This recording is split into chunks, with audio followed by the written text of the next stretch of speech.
c'est l'anniversaire de LFM, certes, mais c'est aussi Halloween, on le disait, puis veille de Toussaint, hasard du calendrier ou signe du destin, on ne sait pas. Alors petite parenthèse mystique sur LFM Radio, c'était l'occasion pour nous d'inviter un médium, et pas des moindres, professionnel des phénomènes paranormaux pour une séquence en direct, inédite sur LFM.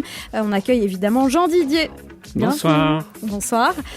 Comment ça va déjà? Ça va très bien. Très bien. Oui, ouais. Ça se passe bien, impeccable. On va essayer de voir un petit peu... cette journée, elle est très très riche pour nous. Oui, c'est bien. C'est des anniversaires, c'est toujours important en tout cas. Ça marque quelque chose effectivement. Et puis on va aussi, première question que j'ai envie de vous poser, elle est toute bête, c'est est-ce que les ondes sont bonnes du côté de chez nous? Je sais pas si. Oui, alors pertinent.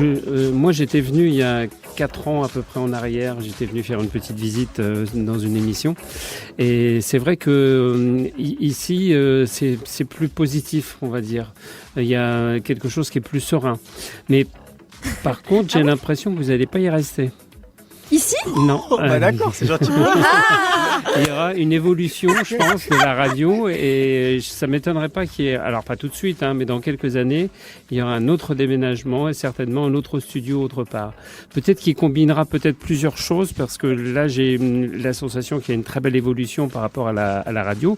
Déjà, c'est bien ce qui s'est passé en quelques années. Mais vous voyez d'autres choses ? Voilà, mais je pense qu'il y a encore autre chose derrière, encore plus important. Donc c'est pas mal. Eh ça fait plaisir ça comme cadeau d'anniversaire. Qu'est-ce que t'en penses à vous ? Il y a un billet, tu l'as glissé sur la table. Il n'y a aucun billet. Non, je jure. Nabila ? Non, c'est vrai. Je valide, je suis témoin, il ne se passe rien, il n'y a pas de billets sous la table. Alors Jean Didier, c'est quasiment une institution dans le monde, dans le milieu, dans le milieu de la voyance. On peut dire ça comme ça, oui, tout à fait. Au sens large. Il y a peut-être des auditeurs ici qui vont le découvrir. Moi, je le connaissais sur des expériences pro auparavant, et puis on a eu le temps de se retrouver via les réseaux sociaux. C'est fou, les réseaux sociaux. Et du coup, l'invitation s'est concrétisée. On est très content de vous recevoir ici chez nous, justement pour faire un point sur l'actu. Et puis aussi, évidemment, peut-être rappeler à nos auditeurs qui vous connaîtraient pas encore, d'où vous vient votre don. Est-ce que c'est un don ? Oui, alors, c'est-à-dire qu'on devient médium très, très souvent à la suite d'événements importants dans la vie et puis de quelque chose qui nous déstabilise sur le plan personnel. C'est souvent l'émotionnel qui est complètement déstabilisé. Alors, ça peut arriver à la suite d'un accident grave. C'est toujours des choses qui sont malheureusement pas très gaies. Des problèmes de santé, des dépressions nerveuses, ça peut arriver aussi. Des enfermements où, du coup, on a le temps de se replier vers soi-même et puis de faire un petit peu une introspection de soi ou la perte de quelqu'un de proche. Moi, c'est ce qui m'est arrivé quand j'étais jeune et donc j'ai votre maman. Voilà. Et donc j'ai décuplé, j'allais dire, ces facultés parce qu'elles étaient déjà présentes. Il y a une hypersensibilité qui est là, qui se met en place et qui se développe. Et à partir de ce moment-là, effectivement, alors on n'est pas obligé de devenir professionnel. Moi, c'est un petit peu particulier parce que effectivement, je suis quelqu'un qui communique beaucoup depuis 25 ans. J'ai la chance de faire beaucoup d'émissions de télé d'ailleurs où je vais un petit peu à la chasse des phénomènes paranormaux et voilà, c'est vraiment une passion et ce qui est intéressant, c'est que j'ai la chance de vivre de cette passion, quoi. Et justement, vous parlez de programmes télé. On a pu vous voir dans de nombreux programmes. Pourquoi vous plutôt qu'un autre ? Évidemment, ça a largement contribué à développer votre notoriété. Tout à fait. Comment ça se fait ? En fin de compte, je pense que, comme on m'a dit très souvent par rapport aux journalistes que j'ai rencontrés, ils m'ont toujours dit vous avez un don en plus, c'est que vous avez le don de la communication. Et ce qui n'est pas donné à tous les médiums. Et a priori, j'ai la chance d'avoir on me dit souvent d'ailleurs que je devrais faire plus souvent de la radio parce que j'ai une voix qui passe très très bien en radio. Alors, est-ce qu'elle vous confirme ? C'est vrai. Je confirme, effectivement. Une voix radiophonique. Une voix très radiophonique. Voilà, on dit que j'ai une voix... Beaucoup plaire à la gente féminine. Voilà, tout à fait. Il a tout compris. Allez. On se comprend. Voilà. c'est quoi Entre gentlemen. Entre gentlemen. Entre gentlemen, on va dire. Non, mais c'est vrai qu'en plus, on a cette faculté d'être à l'écoute, parce que c'est un métier où il faut aimer les personnes humaines, on va dire, et surtout être à l'écoute. Et donc, quand on a cette capacité d'être à l'écoute et puis de pouvoir comme ça guider les gens, effectivement, quand on a une voix, moi je sais que sur une émission j'avais faite il y a quelques années pour Christophe de Chavannes sur TF1, j'avais rencontré quelqu'un qui travaillait au CNRS et qui m'avait dit ça serait intéressant qu'un jour en laboratoire on analyse carrément votre voix, parce qu'il y a des fréquences dans la voix qui sont des fréquences qui apaisent, qui calment, et très souvent quand j'ai des gens en consultation au téléphone, c'est ce qu'ils me disent, rien que déjà à la fin de la consultation, ils me disent rien que le fait de vous écouter, on est déjà apaisé. Et du coup, ça ne s'est pas encore. Non, vous n'avez pas eu l'opportunité de mettre en place cette test. Alors, c'est vrai que j'avais un petit peu peur de le faire parce que tout le côté scientifique, j'aime pas trop, moi, parce que je suis quand même dans l'irrationnel. Hein, donc, mais il paraît que l'irrationnel, c'est super scientifique, en fait, finalement. Moi, j'ai vu pas mal de choses là-dessus où apparemment, c'est dû à des énergies, des choses comme ça. Et donc, finalement, c'est presque scientifiquement prouvé. Oui, il y a un rapport énergétique, mais qui n'est pas toujours validé par les scientifiques, justement, parce que, en fin de compte, le problème des scientifiques, moi, je me suis retrouvé avec Stéphane Rothenberg sur une émission sur la 6 où il m'avait confronté à un scientifique, et on s'est un petit peu heurté, parce que, effectivement, les scientifiques, eux, ils veulent que une expérience soit validée plusieurs fois de suite, ce qui est, pour ainsi dire, pas possible en matière de voyance ou de paranormal. Donc, à partir de ce moment-là, c'est vrai que c'est compliqué. Donc, moi, j'avais des personnes qui étaient dans des étages que je ne voyais pas, que j'entendais simplement dans mon casque et je parlais avec ces personnes. J'avais pas le droit de leur demander leur date de naissance ni quoi que ce soit. Et en fin de compte, il fallait que je décrive le caractère de la personne et éventuellement que je trouve leur métier. Et le tout en 2 minutes, quoi. Ok, donc c'est compliqué. Donc, voilà, donc c'était quelque chose de pas évident. Ouais. Je m'en suis bien sorti sur l'exercice et en fin de compte, le scientifique qui était là, qui était présent, n'a pas été très sympa parce que la seule chose qu'il a trouvé à dire, c'est en fin de compte, c'est facile pour vous parce que vous êtes un bon communicateur. Alors je lui ai dit, écoutez, allez-y, à vous, faites-le. Et puis c'est vrai que c'est beaucoup plus compliqué pour un scientifique. Et puis on n'est pas, mais on s'entend pas très bien entre les scientifiques et les médiums. Ça marche pas. C'est pas l'histoire d'amour. Non. En tout cas, est-ce que vous diriez que vous bénéficiez de la reconnaissance de vos pairs dans le milieu? Oui. Parce qu'il y a des petites guéguerres entre médiums. Non, alors disons qu'on n'est pas très nombreux. Alors souvent les gens disent, on voit un petit peu toujours les mêmes à la télé, mais c'est vrai que comme je le disais aussi, c'est vrai que vous prenez de la place, faut l'accorder. Et puis on est 3-4 et on fait toujours appel à nous. Pourquoi ? Parce qu'on a l'habitude. Donc, en fin de compte, les journalistes vont au terrain conquis en se disant on va pas avoir de problème parce qu'ils ont l'habitude de faire la télé, ils ont l'habitude de faire de la radio, ils savent comment ça marche. Donc du coup, c'est du temps de gagner. Et puis aussi parce qu'il y a des résultats à chaque fois. C'est aussi ça le plus important et qu'il faut qu'il soit présent systématiquement à chaque fois qu'on fait une émission ou de radio ou de télé. Donc voilà. À partir du moment où on est, comme on dit, un bon client, voilà, pour eux, effectivement. Après, ce qui se passe, c'est que les cartes de visite, elles se promènent entre les journalistes des différentes émissions.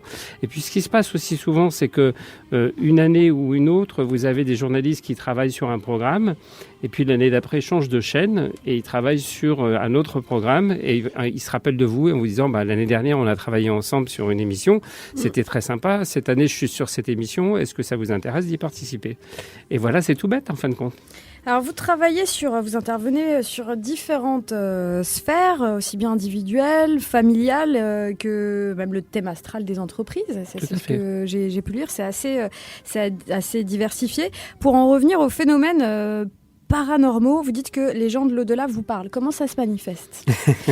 Alors, le système paranormal tel qu'il fonctionne, c'est souvent des gens qui sont dans des habitations. Alors, il faut pas croire que quand on parle de maisons hantées, par exemple, ça ne concerne que les châteaux, parce qu'on voit souvent effectivement les châteaux hantés ou les vieilles demeures et les vieilles bâtisses. Il y a aussi ce type de choses dans des logements et dans des HLM, un peu partout, parce que quand vous avez plusieurs familles qui passent, qui déménagent et qui se succèdent, des fois, il y a des résidus ou des choses qui restent par rapport aux personnes qui ont habité avant vous dans ce logement et qui peuvent créer différents phénomènes qui peuvent être paranormaux ou pas. Alors souvent, on le voit avec des jeunes, avec des ados qui manifestent tout un tas de choses justement sur le plan énergétique. Et il faut savoir que les murs, ce sont des vraies éponges. Ils se chargent d'une certaine énergie qui peut être positive ou négative. Et en fin de compte, les ados, très souvent, ont des facultés médiumniques sans le savoir. Ils arrivent à capter les choses et ça révèle un petit peu ce qui se passe dans ces endroits. Et ils sont c'est plus à partir sensibles de là. que... Voilà. Ou même des adultes. C'est pour ça que des fois, vous allez avoir pendant 20 ou 30 ans rien de particulier qui va se manifester dans une demeure. Et puis d'un seul coup, il y a une famille qui va arriver. Peut-être que la dame qui va arriver dans cette maison sera hypersensible. Et en fin de compte, elle va capter les énergies, elle va sentir ce qui se passe. Ou soit il y a une personne qui est décédée, parce que ça arrive aussi qu'il y a des personnes qui décèdent dans des HLM, chez eux. Et en fin de compte, ce qui se passe, c'est que la personne n'est pas partie complètement, un petit peu comme dans Ghost. Je ne sais pas si vous voyez ce que je veux dire. On voit que l'entité est là, elle se promène, elle essaie de rentrer en contact avec les personnes qu'elle aime, etc. Et voilà. Et moi, je viens voir concrètement si effectivement ces choses-là sont avérées ou pas.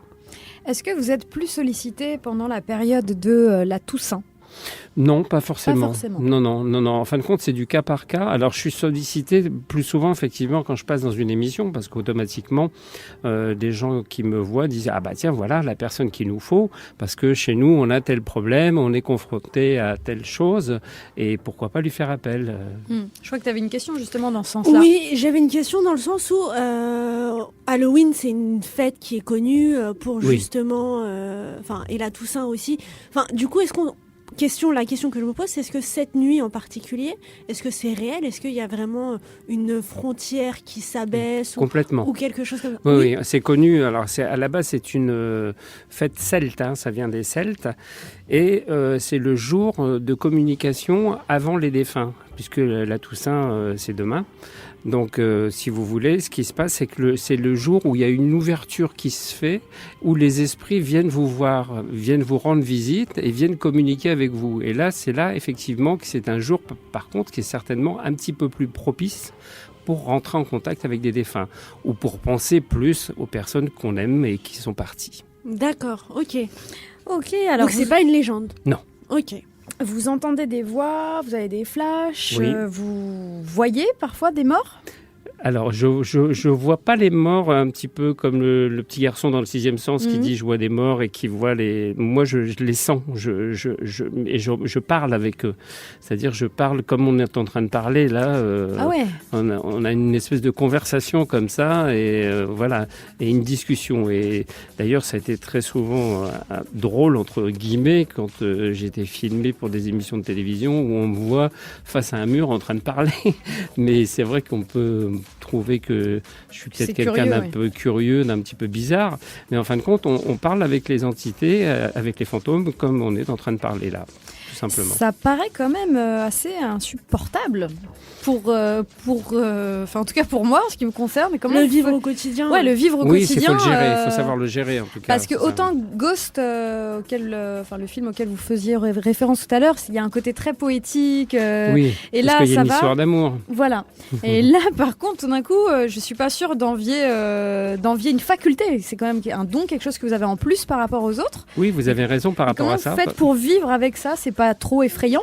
Alors, en fin de compte, c'est de la gestion. Il faut gérer. Alors, ce qui est très marrant, c'est qu'on passe d'abord par la gestion de son émotionnel, parce qu'on est plus souvent déstabilisé émotionnellement par la sensibilité et l'hypersensibilité que l'on a.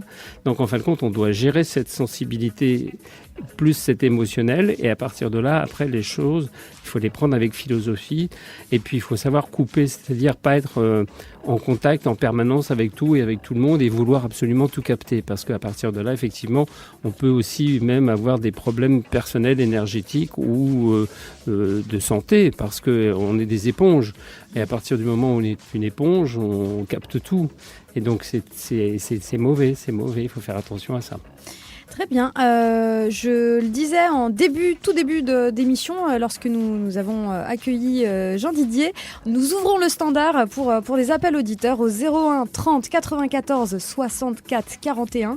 Alors n'hésitez pas, il vient pas tous les jours chez nous et il faut quand même reconnaître qu'on nous demande de plus en plus des consultations, n'est-ce pas? Vous nous appelez pas mal de fois au standard. Pas si bien.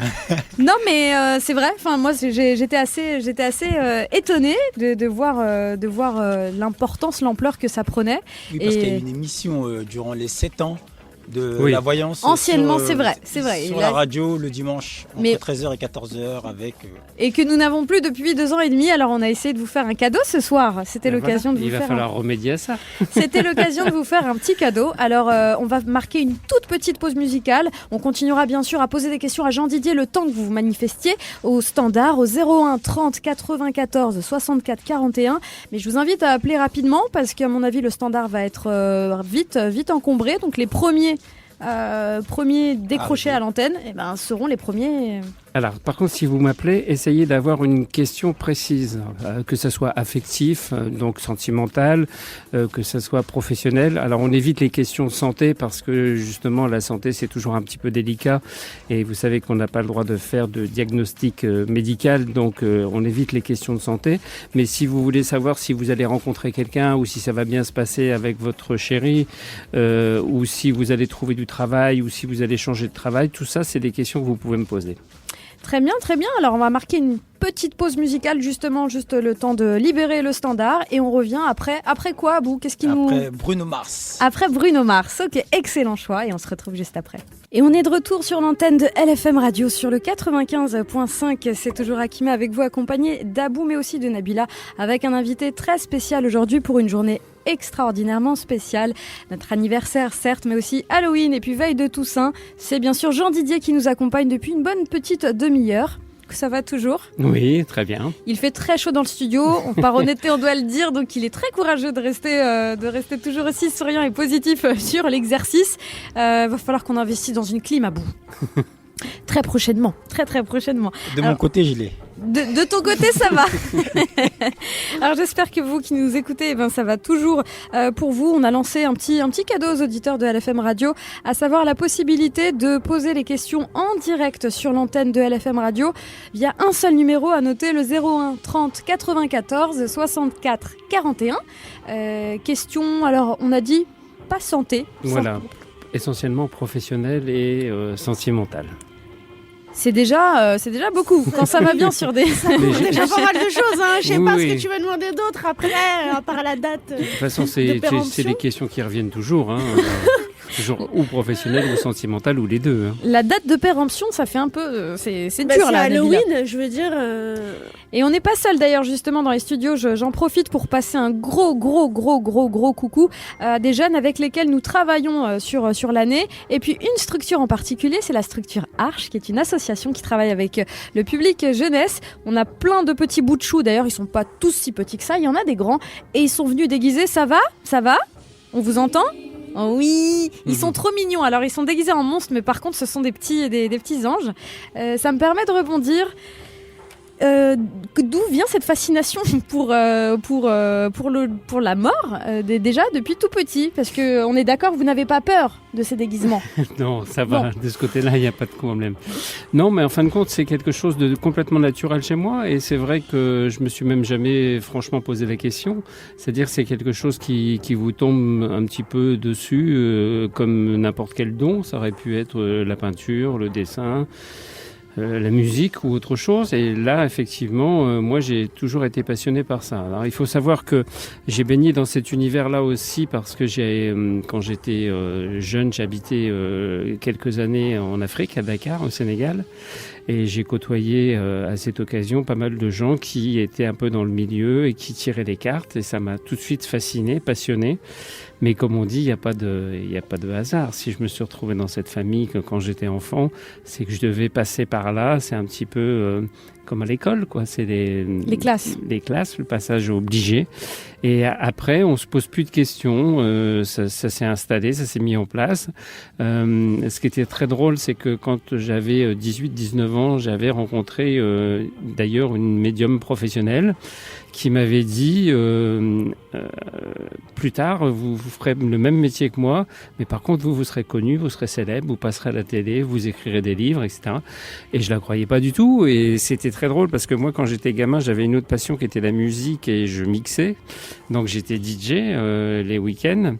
Et j'avais envie de rester dans ce milieu et puis de faire quelque chose dans ce milieu-là. Donc je lui disais, mais vous vous trompez, dans la musique, oui, je deviendrai quelqu'un de connu, mais pas dans la médiumnité. Et en fin de compte, c'est elle qui avait raison. Alors justement, je crois qu'il y a quelqu'un qui... on a un premier appel au standard. C'est ça. Oui. Nous avons Leslie Courtel de Mantes-la-Ville qui... Leslie Courtel.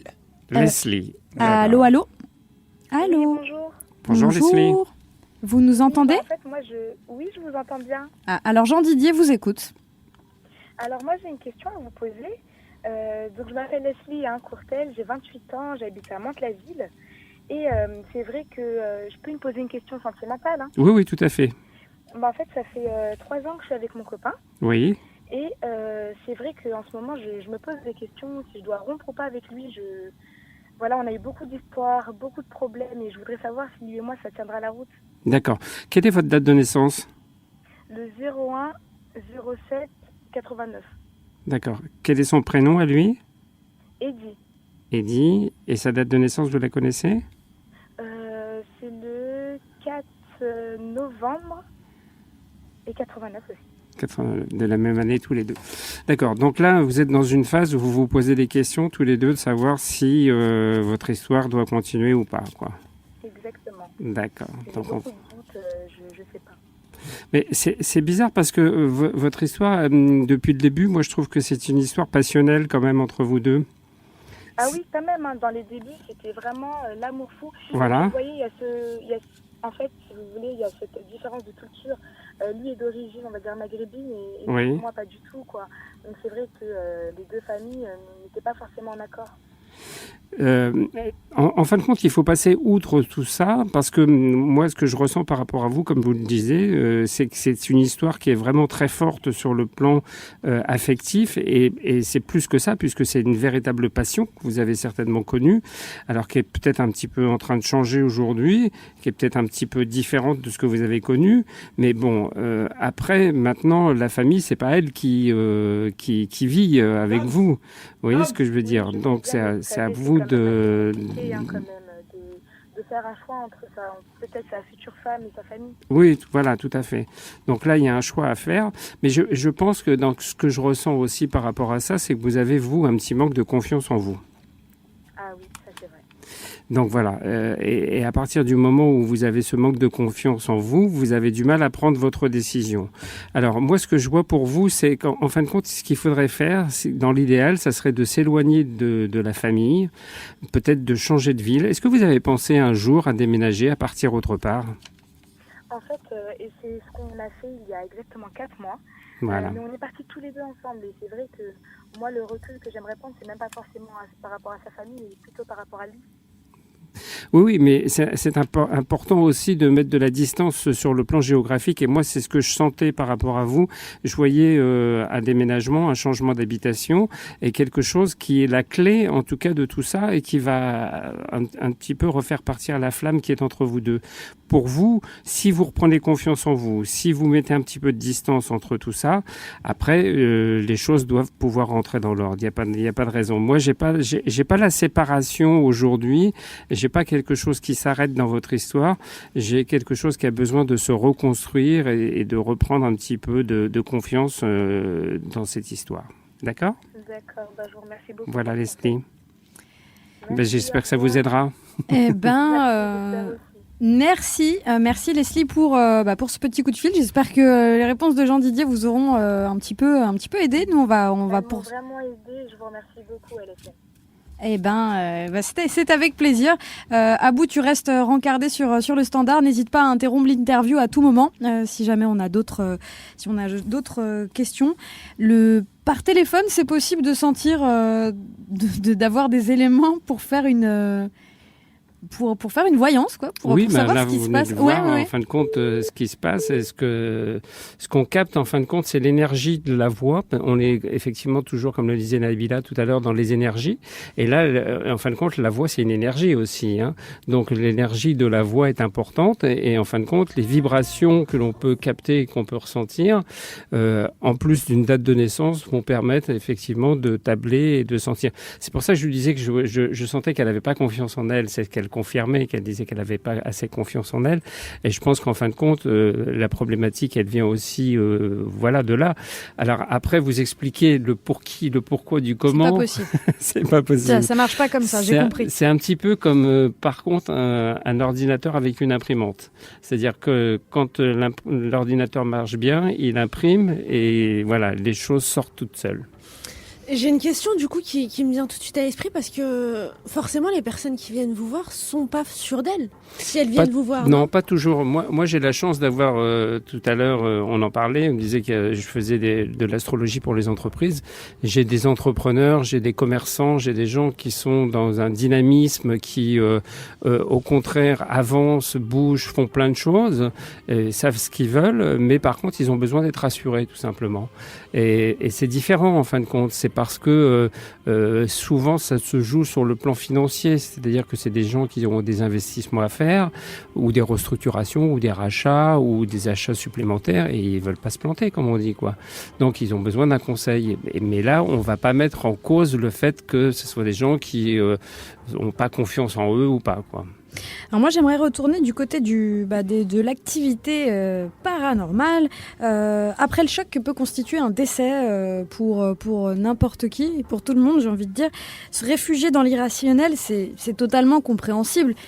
Comment est-ce que vous arrivez à faire le tri de cas réels et de cas pas réels, parce qu'il doit y avoir un nombre conséquent de gens qui pensent ressentir des choses. Voilà, il y a les émotions et puis il y a... Oui, à partir de ce moment-là, en fin de compte, on travaille très souvent en radiesthésie avec des planches de radiesthésie qui permettent de capter, de voir ce qui se passe, si les choses sont réelles ou pas, si c'est pas un problème psychologique aussi, parce que ça arrive assez fréquemment. Et là, moi, quand c'est comme ça, j'explique aux gens que c'est pas de mon ressort, que moi, je ne suis pas psychologue et qu'il faut qu'ils aillent consulter un psychologue. Je pense qu'il faut savoir où est sa place. Il faut savoir aussi quelles compétences on a, jusqu'à où on peut aller et comment on peut gérer tout ça. À partir de ce moment-là, effectivement, moi, il m'est arrivé plusieurs fois d'avoir des gens qui me montraient des photos avec soi-disant des entités dessus et je leur disais non, c'est pas des entités, c'est simplement du brouillard ou c'est simplement un problème technique où il y a eu un moment quelque chose qui a fait écho avec une lumière ou un flash ou quelque chose. Il faut pas mettre du paranormal partout, en fin de compte, il y en a pas partout, mais c'est vrai que ça existe et ça fait partie de l'irrationnel. Et en tant que médium, est-ce que vous vous qualifiez aussi de soigneur ? Alors on peut, il y a des médiums comme moi aussi qui font de la guérison, ce qu'on appelle de la guérison. Donc on peut soigner. Alors après, selon ses convictions, parce qu'on peut travailler régulièrement avec des prières, on peut travailler aussi avec, encore une fois de plus, son énergie. C'est ce qu'on appelle le magnétisme animal, c'est-à-dire sa propre énergie. Et avec ça, effectivement, on peut soigner les gens. Alors, moi, j'ai fait ça il y a quelques années en arrière quand j'ai démarré. Et puis, en fin de compte, je me suis aperçu qu'on ne pouvait pas tout faire. Si vous voulez, on peut pas être partout parce que il y a un moment, on finit par se perdre et se noyer dans ce qu'on fait. Et puis je pars du principe que quand on veut bien faire quelque chose, il faut une ligne de conduite et faire attention à ce qu'on fait. Ok, et parmi les cas de phénomènes paranormaux, un cas parmi les plus surprenants que vous ayez eu? Alors moi j'ai eu un cas très très surprenant, c'est pas très très loin d'ici, c'était Dreux, c'est pas très loin. C'est pas très loin. C'est pas très loin. Et sur Dreux, il y avait une dame qui avait perdu son mari et qui voulait vendre cette maison. Et quand elle est venue me voir, je lui ai dit, c'est marrant parce que votre mari est très accroché à cette maison. J'ai l'impression qu'il y a mis tout son corps, son âme. Et en tout cas, il y a quelque chose de particulier, en tout cas, avec cette maison. Et elle m'a dit, le problème, c'est qu'il était maçon et que c'est lui qui a fait toute la maison, entièrement. Donc, effectivement, la maison, il est très imprégné parce que, il a construit comme il voulait. Et alors, elle me dit, mais le problème, c'est que maintenant, cette maison, moi, j'en veux plus, étant donné qu'il est décédé. J'ai pas envie de rester dans cette maison. J'ai pas envie d'avoir l'impression de le voir encore dans cette maison. Et je veux vendre cette maison. Et je lui dis, mais cette maison, vous ne la vendrez pas. Parce que comme il est attaché à cette maison et comme c'est lui qui a construit cette maison, lui, il veut que la maison reste dans la famille, mais il ne veut pas qu'elle soit vendue. Et en fin de compte, là, elle m'a un peu défié en me disant, mais de toute façon, je vous prouverai le contraire et moi, je vais vous prouver que je suis capable de vendre la maison et que vous vous trompez. Je dis, écoutez, si vous voulez le défier, faites-le, mais je pense que c'est pas une bonne idée parce qu'il sera pas content et ça se passera mal. Et donc, en fin de compte, il s'est passé une chose assez bizarre, c'est que quelques mois après, effectivement, la maison a bien été vendue. Donc, elle m'a téléphoné toute contente en me disant, voyez, vous êtes bien planté, la maison est vendue. J'ai dit, écoutez, si la maison est vendue, tant mieux pour vous, mais moi, je trouve que c'est bizarre et que ça cache quelque chose, quoi. Et en fin de compte, on était à la période de Noël. Elle avait des enfants qui étaient assez jeunes. Elle avait un très beau sapin de Noël et les enfants ont voulu mettre des bougies, mais des vraies bougies, pas des bougies électriques, des vraies bougies dans le sapin. Et en fin de compte, le sapin a pris feu et la maison a brûlé entièrement. Donc, elle n'a pas pu. J'ai l'impression d'en avoir entendu parler. Elle n'a pas pu être vendue, cette maison, du coup. Elle n'a jamais été vendue, elle n'a pas été reconstruite, mais en fin de compte, Alors, c'est pas pour dire, j'ai raison, hein. C'est pour dire qu'effectivement, j'avais bien capté, j'avais bien senti qu'il y avait quelque chose de particulier avec cette maison et qu'elle ne pouvait pas être vendue. Eh bien, dis donc, qu'est-ce que vous dites aux plus sceptiques et peut-être aux plus critiques? Et là, alors, on va être honnête, au sein de la rédaction, il y a différentes sensibilités, déjà, si on prend... comme partout. Comme partout. Est-ce que vous acceptez le scepticisme? Est-ce que vous acceptez le doute? Mais je le revendique en plus. Vous le revendiquez? Je pense que c'est important. C'est comme pour moi, je disais tout à l'heure que je ne croyais pas en tout et que quand des gens me téléphonaient, pas plus tard que ce matin, j'ai eu une dame qui m'avait entendu aussi sur une émission de radio qui me téléphone en me disant j'ai des phénomènes paranormaux chez moi et elle me dit est-ce que vous pouvez valider ça? Et j'ai regardé, je lui dis pas du tout, c'est pas des phénomènes paranormaux, c'est la conjoncture qui fait. Elle aussi, elle avait une maison qui se vendait pas. Et elle me dit il y a un blocage dans la maison, il y a des phénomènes paranormaux et du coup je peux pas vendre ma maison. Et je lui dis pas du tout, votre maison elle est saine. Simplement c'est la conjoncture qui fait que vous pouvez pas vendre votre maison. Ah oui. Donc il faut pas non plus systématiquement effectivement. Se réfugier. Oui, ça serait trop facile de mettre du paranormal dans tout, c'est trop évident et trop facile. Moi j'ai une question que je rêve de poser à un vrai spécialiste. C'est pas une question perso parce que je vois Nabila déjà se frotter les mains. Elle voulait poser une question, la pauvre, ça fait 2 fois qu'on la coupe, elle peut pas poser sa question. Eh ben alors vas-y, pose la tienne. Non, vas-y, je te laisse. Bon, moi j'aimerais savoir comment est-ce qu'on peut différencier un vrai médium d'un charlatan? Alors, on en parlait un petit peu hors antenne d'ailleurs tout à l'heure avec Nabila. Est-ce qu'il y a un test imparable que nos auditeurs peuvent mettre en place? Quelque chose qui... Il n'y a pas de test en fin de compte parce que des fois on me dit, alors vous savez, si on parle du passé, si les médiums sont capables de retracer notre passé, de nous dire ce qui nous est arrivé dans notre vie, c'est des bons médiums.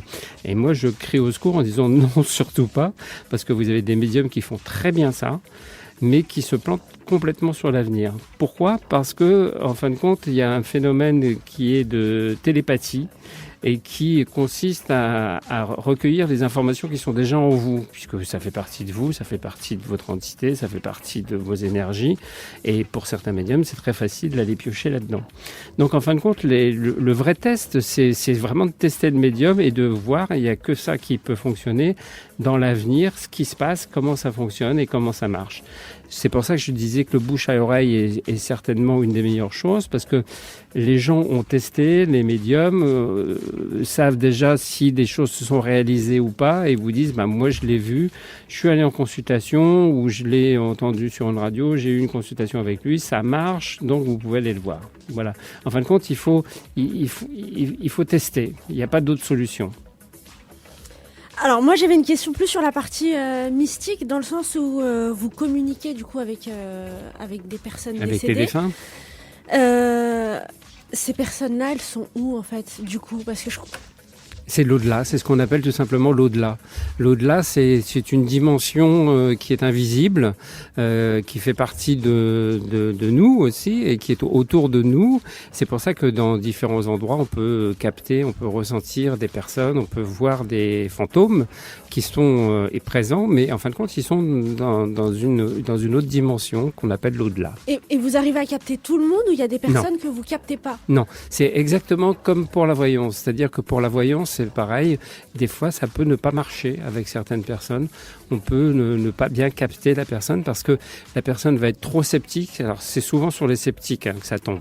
C'est les gens qui croient pas du tout, ou les gens qui arrivent. Par exemple, moi, ça m'est arrivé en me disant oui, alors comme vous êtes très connu, vous êtes célèbre, vous êtes passé à la télé, donc je vous dis rien et vous avez intérêt de me dire tout ce que vous voyez. Et moi, je dis attendez. On joue pas, quoi. C'est pas un jeu de société. On n'est pas là pour non plus aller à l'extrême. Par contre, il faut être très à l'écoute de ce qui se passe et il faut être un petit peu, à minimum, objectif par rapport à ça. Maintenant, la personne qui veut défier, c'est un petit peu comme je disais tout à l'heure, par rapport à ce monsieur qui avait construit sa maison, on l'a défié et du coup, il s'est vengé aussi, lui, quelque part, quoi. Eh bien, très bien. Abou nous a fait signe. Je pense qu'il est bientôt l'heure de rendre les studios. C'est bien ça, hein, tu te manifestais tel un petit fantôme dans la régie. C'est totalement ça. Il va être l'heure même. Hein. Ça y est, on y est. Hein. Ah oui, il est déjà l'heure. Eh ben, oui. C'est passé très vite. Très vite. En même temps, on avait grignoté 10 minutes sur la tranche de Jean Didier. Alors, du coup, on vous doit un accueil plus long. Voilà. Donc, je reviendrai. Oui, exactement. C'est un vrai plaisir de vous recevoir. Pour moi également. Recevoir à nouveau dans un nouveau LFM et peut-être qui sait. Peut-être bientôt dans un nouveau LFM. Pour la suite, on va continuer sur un petit peu de son, hein, n'est-ce pas, Abou ? Un petit peu de son. Et je pense que DJ Didier est déjà arrivé dans les studios. Il est à côté, je l'ai aperçu. On va attendre de voir si LECK arrive en même temps et puis on en verra la suite. Ils vont arriver en même temps. Ok, très bien. Un grand merci. Peut-être un dernier message. Je crois qu'il y a le dernier ouvrage en date, c'est Passé Obscur. Il y a pas mal de choses à retrouver. Oui, Passé Obscur, c'est un roman de fiction, mais qui parle de cet univers. Alors, je peux pas trop en parler parce que justement, il y a une intrigue. Et l'intrigue, il faut qu'elle reste, parce qu'en fin de compte, il faut qu'elle reste intacte jusqu'au bout. Passé Obscur, c'est un roman que l'on peut trouver aux éditions Sudarène. Voilà, il y a le site, c'est sudarène.com. Et puis, par contre, moi, si vous voulez me retrouver en dehors de la radio, vous pouvez aussi me trouver sur mon site internet, qui est jean-didier.com. Voilà. jean-didier.com. Eh bien, très bien. Peut-être une autre question, le mot de la fin. Non, c'est bon. Ça va. Moi, ça va. Elle avait un peu peur, Nabila. Elle avait un petit peu peur. C'est normal, il y a des appréhensions parce que c'est un domaine qu'on ne connaît pas. On n'est pas habitué à traiter de ce domaine régulièrement et on n'est pas souvent confronté à ça non plus. Est-ce que vous avez eu peur, les enfants, derrière ? Les fantômes, non, tout ça ? Même pas peur. Même pas peur ? Bon, c'est le mot de la fin, il ne faut pas avoir peur. Mais de toute façon, le mot de la fin, ça serait même de dire que les fantômes et les esprits sont gentils.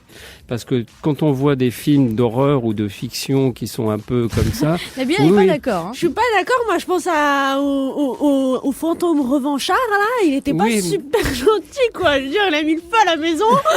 C'est pas lui qui a mis le feu à la maison, mais en tout cas, il voulait conserver sa maison. Mais dans l'ensemble, on va dire à 90% des cas, les fantômes sont gentils, les esprits sont gentils, ils nous veulent pas de mal. Ah si, j'ai quand même une dernière question, c'est sur les histoires qu'on aime raconter à Halloween. Je sais pas si vous connaissez l'histoire de la Dame Blanche, toutes ces histoires-là. Oui, c'est très classique ça. Est-ce que c'est des histoires qui ont réellement existé ? Est-ce qu'elles ont quelque chose de vrai ? C'est une légende où il y a quand même, si on tire le bout de la ficelle, on arrive à quelque chose de alors réel. par contre, les Dames Blanches, il en existe presque dans tous les départements.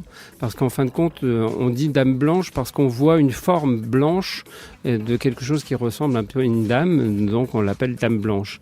Mais ça peut être aussi des hommes, et c'est souvent, en fin de compte, à l'extérieur. C'est pas dans les maisons que ça se situe. Ça, c'est des phénomènes qui sont à l'extérieur et qui se situent souvent dans des carrefours ou dans des endroits où il y a eu des accidents de voiture et où des gens sont morts dans l'accident de voiture. En fin de compte, ce qui s'est passé, c'est que comme ça va très très vite et que c'est très violent, la personne n'a pas le temps de comprendre et elle n'a pas conscience qu'elle est morte. Donc elle reste sur place et elle erre. Voilà.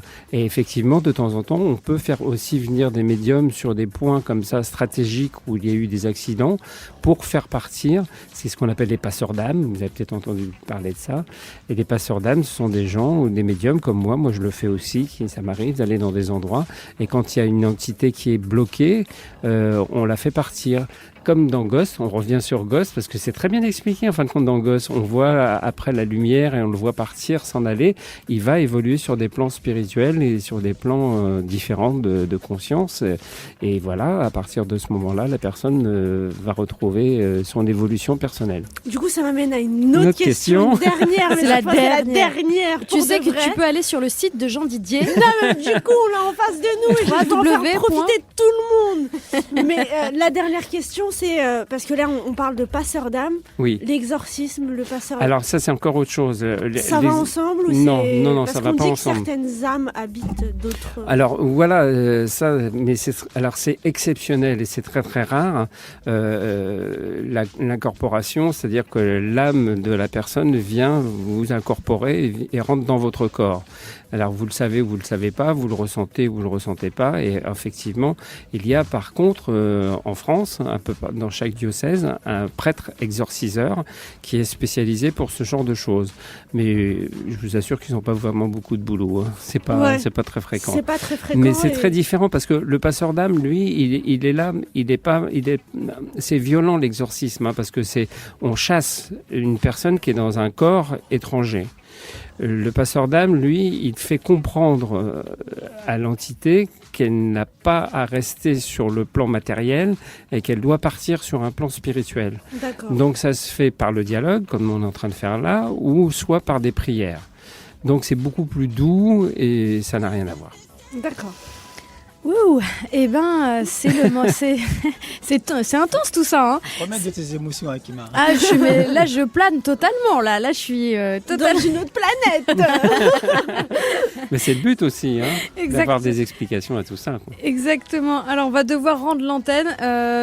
On a promis de recevoir très prochainement, en tout cas prochainement, Jean Didier sur notre antenne du 95.5. Donc, rassurez-vous pour ceux qui n'ont pas eu le temps de poser leurs questions.